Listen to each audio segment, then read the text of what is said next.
cabe destacar que estas complicaciones van a deteriorar al paciente en todo su sistema, tanto gastrointestinal, neurológico, hematológico, y son muchas las complicaciones. Por eso yo elegí las más comunes que tenemos en nuestros pacientes. Bueno, la quimioterapia es uno de los tratamientos del cual derivan ciertas toxicidades o complicaciones y pueden estar generadas por el tipo de medicamento, las características del paciente, el tipo de patología oncológica, incluyendo el estadio, y enfermedades agregadas, si es diabético, si es hipertenso, etc. Los tipos de toxicidades, bueno, vamos a encontrar metabólicas, reacciones de hipersensibilidad, hematológicas, gastrointestinales, dermatológicas, neurológicas y renales. También existen las alteraciones emocionales o psicológicas, pero bueno, eso ya se encarga a más profundidad lo que son los psicólogos. Bueno, entre la más común de las toxicidades metabólicas es la hipercalcemia. Esta es la complicación donde se ve afectado al 10 al 30% de los pacientes oncológicos. Los principales mecanismos o que lo causa es el síndrome de lisis tumoral y también la hipercalcemia tumoral. Esto quiere decir que por el tipo de tumor puede estar generando también que el paciente esté con esa toxicidad de hipercalcemia y no propiamente por el tratamiento oncológico. Bueno, y ahí presento pues lo que son los niveles de calcio en la sangre, y bueno, nos habla de la hipercalcemia severa de 14 miligramos por decilitro. ¿Y qué síntomas va a presentar nuestro paciente? Vamos a encontrar con letargia, alteración de la conciencia, vómitos, arritmias cardíacas, cambios en electrocardiograma, litiasis renal, insuficiencia renal, ansiedad, fatiga, náuseas y polidipsia. Todos estos síntomas, más agregado el resultado del calcio, bueno, ya se diagnostica si el paciente tiene una hipercalcemia. ¿Y qué manejo se le va a dar? El manejo, bueno, es por parte del médico oncólogo y consta de lo que es la hidratación o hiperhidratación, tanto intravenosa como vía oral. La farmacoterapia puede ser corticoterapia, calcitotina o tratamiento oncoespecífico según sea la causa. Por lo que mencionaba ahorita, en ocasiones la hipercalcemia puede estar generado por el propio tumor y entonces el oncólogo pues se ve obligado a dar tratamiento oncológico para ir disminuyendo esa hipercalcemia. Las toxicidades de hipersensibilidad son conocidas también como reacciones infusionales que se producen por la sensibilización inmunológica del paciente. Esto quiere decir, bueno, que se presenta durante la administración y es más común en los medicamentos monoclonales o también conocidos como terapias dirigidas. Suelen aparecer entre los 30 o 120 minutos cuando iniciamos la administración. La forma de presentación de esta sensibilidad, bueno, se puede presentar con exantema, eritema, pigmentario, urticaria y, bueno, lo más grave aquí, la anafilaxia. La sintomatología viene desde fiebre, escalofríos, náuseas, vómitos, cefalea, rigidez, puede haber disnea, rash y astenia. Todos esos síntomas se presentan al momento de la infusión Bueno, no todos, va variando, depende del grado de la hipersensibilidad que tenga el propio paciente, pero la mayoría se llegan a presentar. El tratamiento, bueno, también es por parte del médico. Lo que consta por enfermería, bueno, es la suspensión del tratamiento, la administración de corticoides, antihistamínicos, según proceda, y la hospitalización en casos graves, en dado caso, bueno, de que el paciente tenga algún paro respiratorio, pues ya se tendría que ir al área de urgencias o de hospitalización para su vigilancia. La anafilaxia es una reacción aguda potencialmente letal y es causada por la liberación masiva de mediadores químicos de mastocitos, basófilos y otras células. Los síntomas, al igual como el de la reacción de hipersensibilidad, también nos pueden presentar disnea, opresión torácica, disminución de la saturación, urticaria, prurito, malestar general profundo, vómito, diarrea, incontinencia urinaria, angioedema, broncoespasmo e hipotensión. Como les mencionaba ahorita, bueno, la anafilaxia es una complicación, pues algo grave que puede ser letal, y si no actuamos al momento puede correr la vida del paciente en peligro. El manejo, bueno, por parte de enfermería es colocar al paciente en posición Fowler, suspender también la quimioterapia e iniciar con infusión de solución salina o expansor de volumen, según proceda.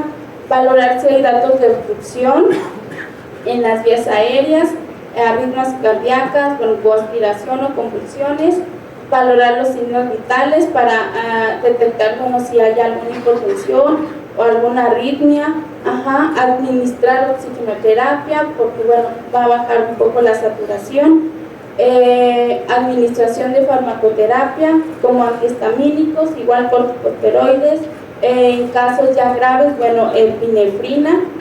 La monitorización del paciente debe ser constante hasta revertir el evento, o de lo contrario, como les comentaba ahorita, bueno, el pase a lo que sería urgencias o hospitalización para su vigilancia.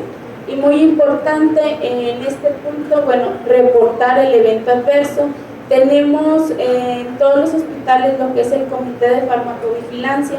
Si un paciente presenta un tipo de reacción o una anafilaxia, debe de reportarse porque para tener un mejor control sobre los medicamentos que nos están haciendo este tipo de eventos. Ahora también tenemos que valorar qué medicamento es el que está haciendo esta reacción, porque entre tantos medicamentos oncológicos que tenemos, unos son muy comunes en presentar una reacción anafiláctica, pero otros no. Entonces, por eso la importancia de hacer el reporte. La toxicidad hematológica, encontramos lo que es bueno, todos los antineoplásicos afectan a lo que es a las células que hay en la médula hematopoyética y se le denomina aplasia medular. Entre estos encontramos lo que es la anemia, neutropenia, leucopenia y trombocitopenia. Los grados de toxicidad hematológica, la hemoglobina, cuando hay una toxicidad, bueno, se le llama anemia, ya lo sabemos todos, afecta al 75% de nuestros pacientes oncológicos. Y bueno, aquí el médico valora si el paciente llega con un resultado de 10 gramos por decilitro. A lo mejor si es un paciente que ya ha tenido 4 o 5 ciclos, pues hasta ese momento pudiera ser normal por ya todo el medicamento que se le ha estado administrando por largo tiempo. ¿Cuándo va a tomar a lo mejor el médico la decisión de administrar algún concentrado, podríamos decir en un grado 3, porque no siempre vamos a poder estar administrando la quimioterapia si está bajo. Generalmente toman un rango de 9 a 10 para poder administrar la quimioterapia, aunque esté bajo, aunque esté en un grado 1, pero ya después de lo que es 8, de 8 para abajo, ya sí requiere a lo mejor de alguna transfusión. Los leucocitos, bueno, lo normal de 3000 y un grado 4 menos 1000. Los neutrófilos en un grado 1 de 1500, en un grado 4 a menos 500. Las plaquetas en 75.000, en un grado 4 a 25.000. ¿Qué sintomatología nos va a dar la anemia? Generalmente va a haber cansancio o astenia, palidez, cefalea, insuficiencia cardíaca, puede haber angina de pecho en casos muy severos. El tratamiento, como ya les comentaba, puede estar generado por transfusiones de sangre o también la administración de eritropoyetina o la suspensión del tratamiento. Generalmente, cuando el paciente esté en un rango de un grado 1 o 2, lo ideal es la suspensión, porque bueno, en el tratamiento de la quimioterapia hay un periodo que se le llama el periodo de Nadir, que son aproximadamente, a partir de que se aplica la quimioterapia, 14 días, y en ese tiempo, bueno, el Nadir llega a su más bajo nivel y empieza a recuperarse, pero en ocasiones por ya las aplicaciones anteriores, pues ya la médula ya no alcanza a recuperarse en esos 14 días y se puede suspender el tratamiento 1 o 2 semanas y ya encontrar al paciente en buen nivel de hemoglobina.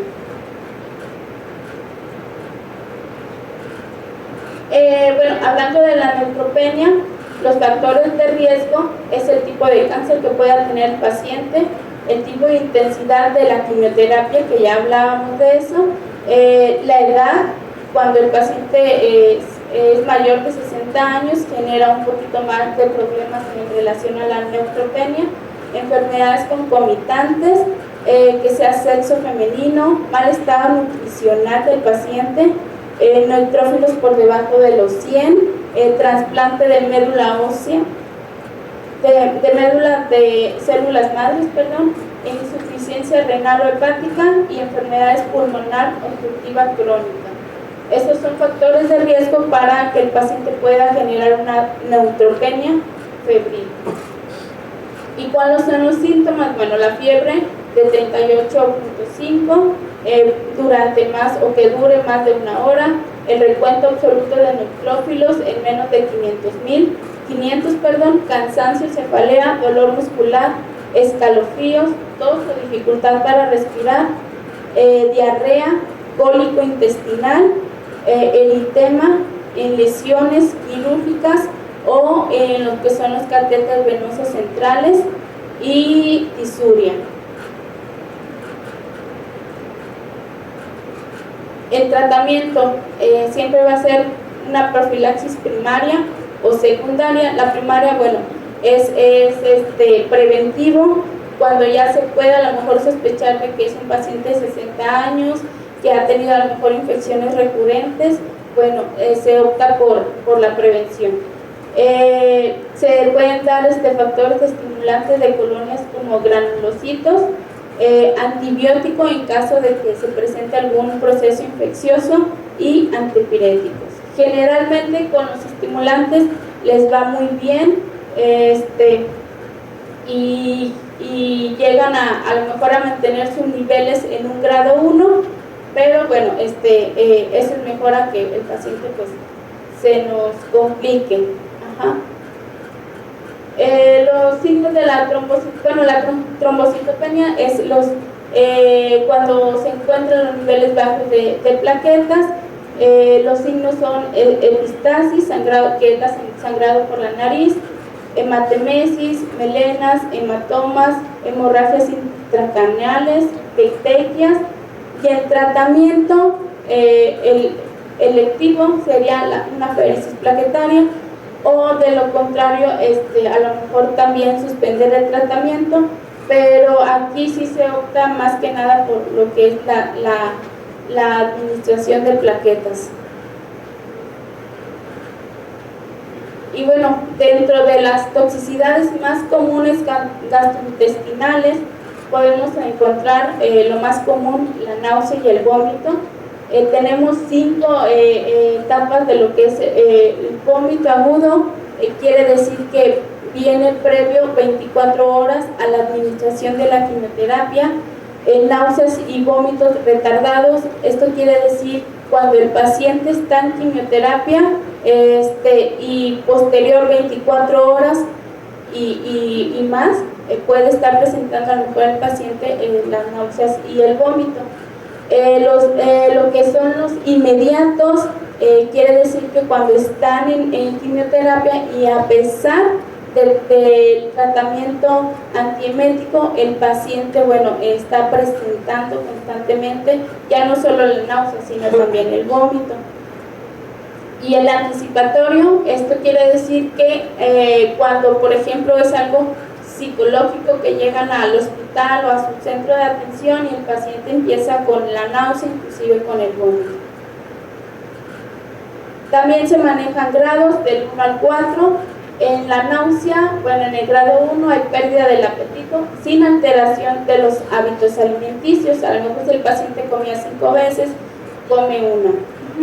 En el grado 2, la disminución de la ingesta oral sin pérdida significativa del peso. Hay a lo mejor deshidratación o desnutrición, se indica en este caso. Ya cuando hay un grado 2, empiezan a la reposición de líquidos intravenosos. Y el grado 3 obviamente también se indica lo que es los líquidos intravenosos.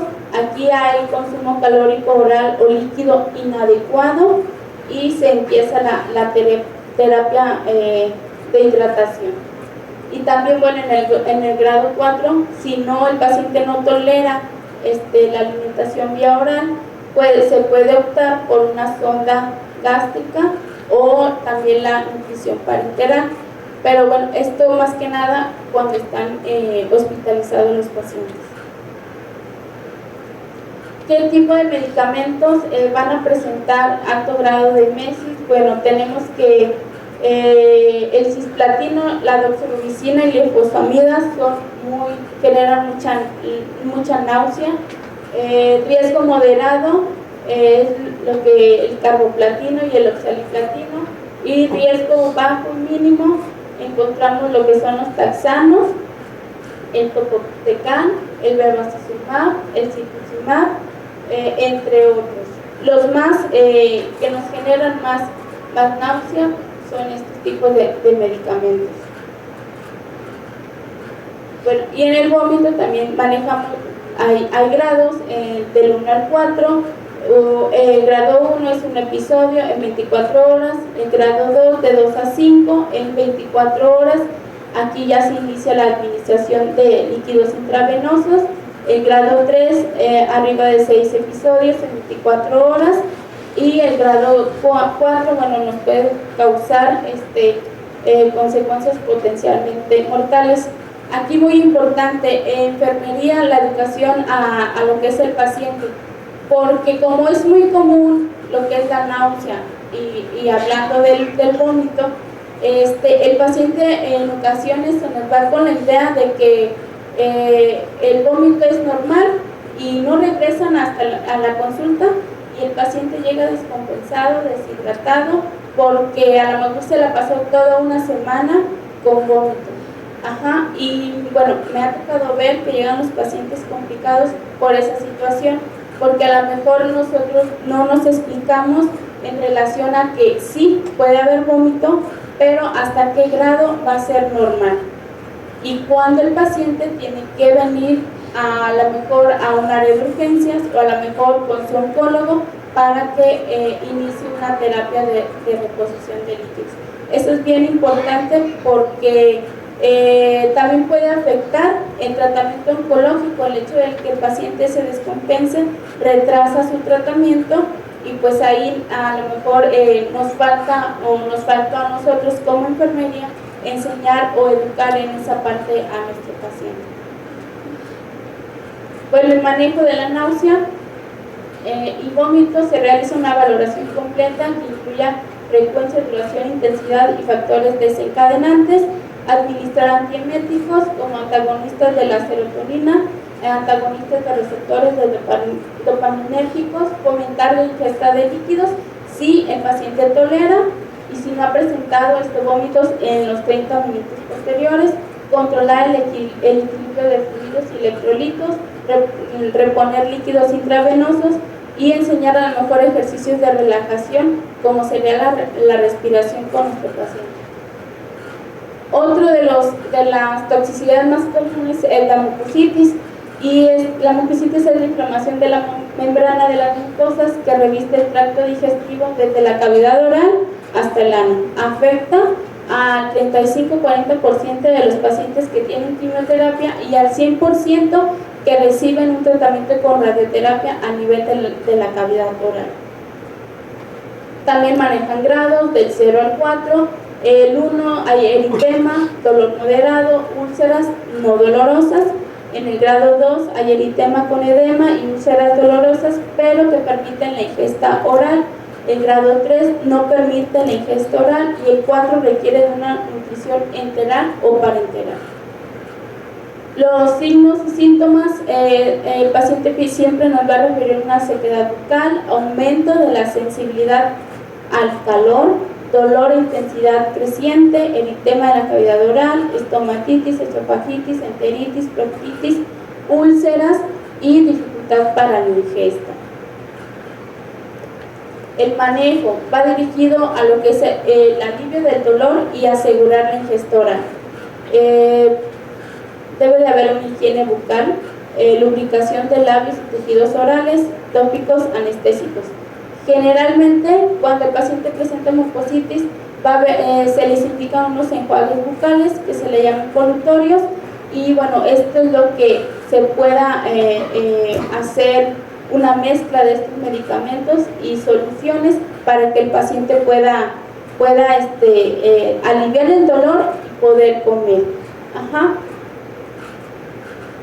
Las recomendaciones para la ingesta, las medidas generales: seleccionar los alimentos que requieran poca masticación y se traguen con facilidad, evitar alimentos irritantes, tomar alimentos a temperatura ambiente, no fríos, no calientes.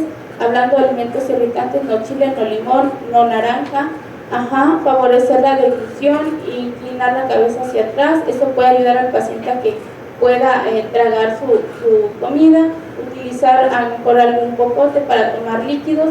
Beber abundante agua entre las comidas y entre horas. La disminución del dolor, bueno, ya lo mencionaba, se utilizan colutorios. Puede a lo mejor chupar trozos pequeños de hielo para ir a generar a lo mejor un proceso como de anestesia por el hielo. Utilizar tópicos anestésicos entre las comidas.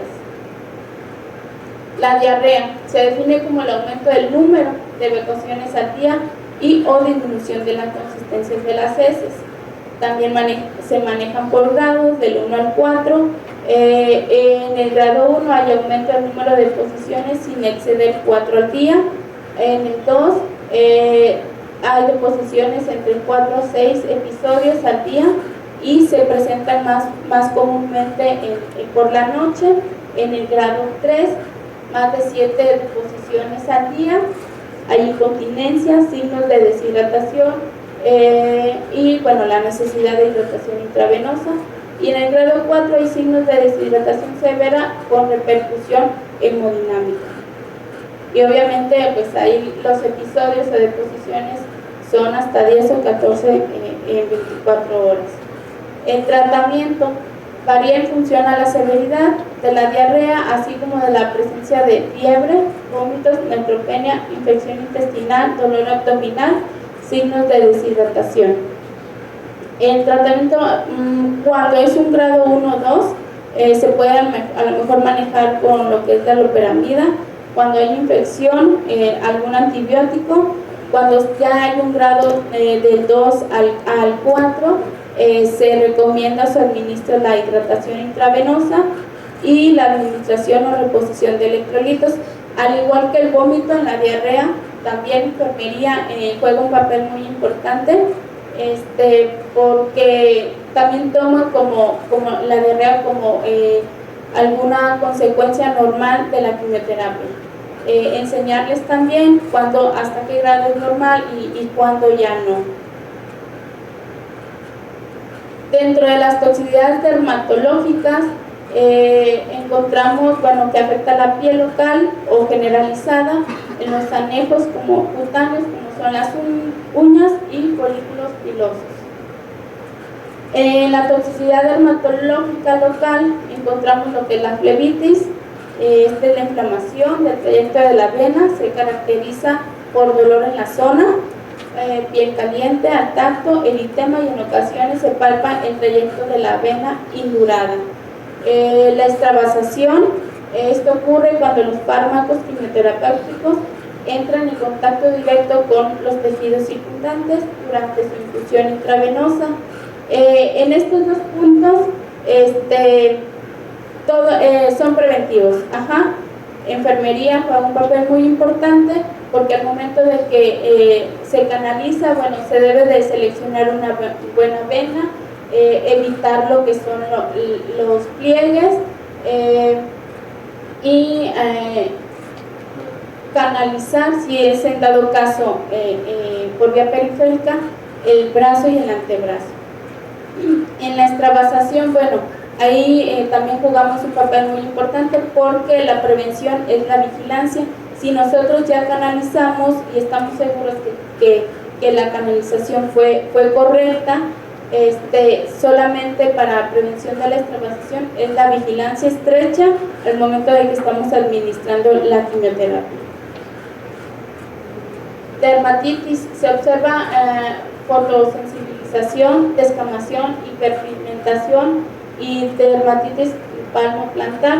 Este tipo de dermatitis se puede presentar en ciertos medicamentos. Hay un síndrome que se llama síndrome de mano-pie, que lo presenta un medicamento que se llama capacitabine. Es muy tóxico, al igual que los otros medicamentos. Cuando ya el síndrome está muy aumentado y deteriora la calidad de vida del paciente, se llega hasta suspender para poder que el paciente se recupere de ese síndrome de mano-pie. Eritrodistesa palmoplantar se caracteriza por la aparición de hormigueos y alteraciones sensitivas, distesias en las palmas y plantas de los pies, seguido de edema, eritema simétrico, intenso y bien delimitado. Las recomendaciones es mantenerse en lugares frescos, mojar lo que son las pies y manos cuando hay a lo mejor dolor o sensación de calor en las manos, utilizar ropa holgada y zapatos cómodos y evitar asolearse. La toxicidad ungueal se presenta en forma de unicodistrofia, que es la alteración del color y el crecimiento de las uñas. Se tornan a lo mejor negras, moradas las uñas, y en ocasiones se puede destruir por el mismo efecto de la quimioterapia. La alopecia, la caída del cabello, comienza entre la segunda y tercera semana de tratamiento. No todos los medicamentos van a generar lo que es la caída del cabello, y se empieza a recuperar a partir de los 3 a 6 meses del cese de la quimioterapia. Tanto lo que es la toxicidad ungueal como la alopecia, aquí el papel o la atención hacia el paciente, es más que nada psicológico, porque pues ahí va a haber cambios en el paciente, y trabajar en conjunto con el psicólogo para pues también darle una atención y no nada más dirigirnos a lo que son los efectos que pueda repercutir como el vómito, la diarrea, sino también trabajar lo emocional en el paciente. La toxicidad renal o nefrotoxicidad. Muchos de los fármacos quimioterapéuticos o sus metabolitos se eliminan por la vía renal, por lo cual es de gran importancia la prevención de esta toxicidad. Esto es preventivo y bueno, al igual como la diarrea y el vómito, es hidratación. Aquí le llamamos hiperhidratación